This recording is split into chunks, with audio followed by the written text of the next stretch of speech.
Terluka parah. Seketika keraton heboh. Berita menghilangnya Depati Santun segera menyebar. Semua kecurigaan mengarah kepada kesimpulan bahwa istana telah disusupi. Hingga malam meninggi, orang yang dicari belum terdengar kabar beritanya. Suma Banding segera menyebar telik sandi untuk melacak keberadaan Depati Santun. Terakhir ia terlihat menunaikan sholat maghrib di lingkungan keraton. Setelah itu ia seperti menghilang di telan bumi. Ki Gede Ing Suro melanjutkan pertemuan terbatas dengan Raden Sabtu dan para Depati. Selain membahas mengenai hilangnya Depati Santun, para Depati menyampaikan agar Raja Palembang itu menunda penetapan Depati di wilayah Muara Sungsang dan sekitarnya. Keraton perlu menghimpun kesepakatan terlebih dahulu dengan beberapa kelompok mantan perompak yang pengaruhnya masih kuat di sana.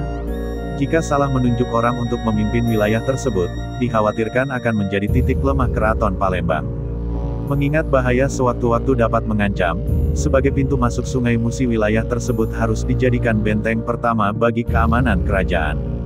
Ya, aku pun telah memikirkan tentang itu. Seandainya Raden Kuning telah kembali dari Pulau Jawa, tentunya hal ini tidak akan menjadi pemikiranku. Ia sendiri telah mengikat keluarga dengan kelompok Li dan Mentrabang yang memiliki banyak pengikut di sana. Baiklah, untuk sementara kita utus saja perwakilan dari Abdi Keraton untuk menjabat sebagai Depati sementara. Menurut pandanganku, wilayah itu tetap harus segera ditata agar pemerintahan dapat berjalan dan rakyat merasakan adanya kehadiran Keraton Palembang di sana. Ki Gede Ing Suro tidak sepakat untuk menunda pengisian jabatan Depati. Tetapi ia setuju bahwa Depati yang ditunjuk bertugas sementara hanya untuk menata pemerintahan sambil menunggu terpilih Depati yang dikehendaki oleh rakyat di sana. Maaf beribu maaf, Yang Mulia. Menurut pandanganku lebih baik jika keraton mengundang terlebih dahulu para pimpinan di sana untuk kita adakan pisowanan agung. Dalam pertemuan itu, kita bahas tentang rencana pengisian Depati. Memang pengisian jabatan Depati di sana sudah sangat mendesak untuk segera ditetapkan. Jadi lebih baik jika kita tidak menunggu kembalinya Paman Raden Kuning. Raden Sabtu menyampaikan pemikirannya. Mengundang seluruh pemimpin di Muara Sungsang tentulah suatu hal yang baik. Tetapi kita juga harus ingat bahwa mereka sebelumnya adalah kelompok-kelompok keras yang sangat sulit untuk diajak bicara. Aku khawatir jika mereka diundang dalam pisowanan agung, justru akan terjadi ketidaksepakatan dan hanya akan mengakibatkan perpecahan. Ya, benar apa yang disampaikan oleh Yang Mulia, Raden. Kita tidak perlu menunda pengisian jabatan Depati, tetapi cukup diisi oleh utusan Keraton Palembang yang akan menjabat sementara di sana. Menurutku hanya Raden Kuninglah yang mampu menyatukan kekuatan-kekuatan lokal di Muara Sungsang. Jadi, pisowanan agung akan dilaksanakan setelah Raden Kuning pulang dari tugasnya di Tanah Jawa.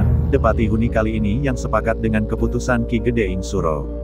Setelah mendengar berbagai masukan terkait pengisian jabatan Depati di Muara Sungsang, Ki Gede Ing Suro kemudian memerintahkan agar Suma Banding untuk menindaklanjutinya. Para Depati yang sengaja berkunjung ke Palembang untuk menyampaikan persoalan tersebut akhirnya dapat bernafas lega. Awalnya mereka khawatir kebijakan Keraton Palembang untuk pengisian Depati di sana justru akan berakhir dengan terjadinya kekacauan akibat adanya ketidakpuasan. Udara dingin malam itu seperti mencucuk tulang.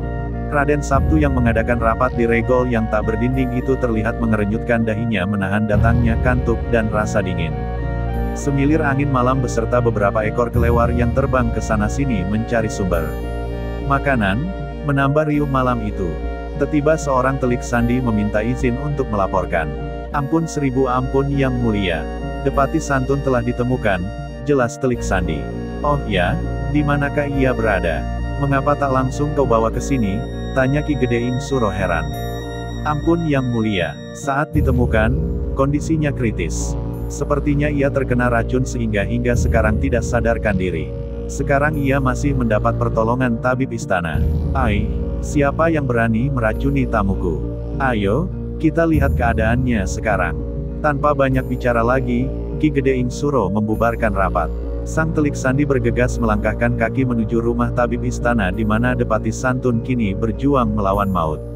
Seluruh peserta rapat terbatas itu mengikuti langkahnya dari belakang. Meskipun disinai cahaya lampu temaram, Suma Banding dapat melihat jika wajah Depati Santun sepucat kapas. Bibirnya membiru tanda ia mengalami luka di bagian dalam. Tabib istana terlihat menusukkan jarum di beberapa titik vital di tubuhnya. Dalam keadaan tak sadarkan diri, pria parubaya itu merespon akunpuntur sang tabib dengan meringiskan wajahnya. Bagaimana keadaannya, Tab? Adakah nyawanya bisa tertolong? Raden Sabtu akhirnya tak mampu menahan tanya. Kondisinya sangat parah, Raden. Aku sendiri telah memberi pertolongan dengan mendeteksi penyebaran racun di tubuhnya.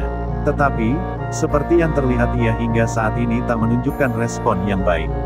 Aku pastinya akan terus berusaha melakukan yang terbaik untuk keselamatan jiwa Depati Santun, jelas sang tabib. Lalu jika ia masih tak sadarkan diri seperti sekarang, apakah tusuk obat akupuntur dapat mengobati berbagai penyakit?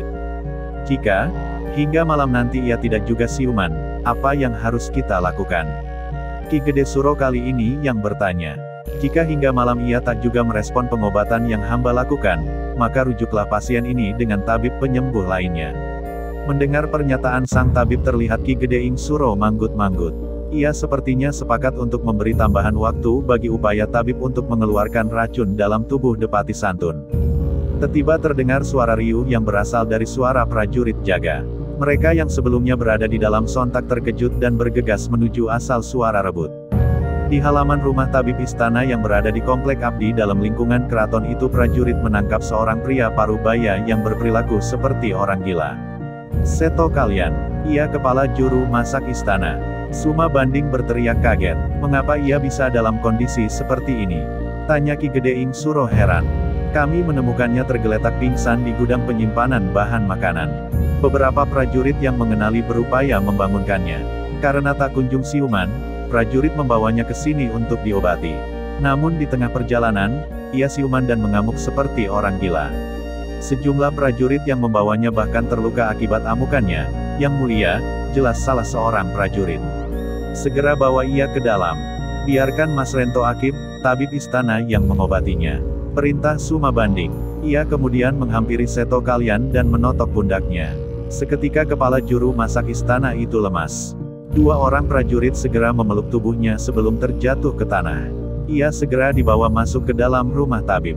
Hehehehe, mengapa ada keramaian di keraton ini aku tak diundang? Terdengar suara seorang nenek cekikikan. Semua yang hadir segera terkejut dengan kehadirannya. Prajurit jaga segera membentuk blokade membentengi junjungan mereka Ki Gede Ing Suro.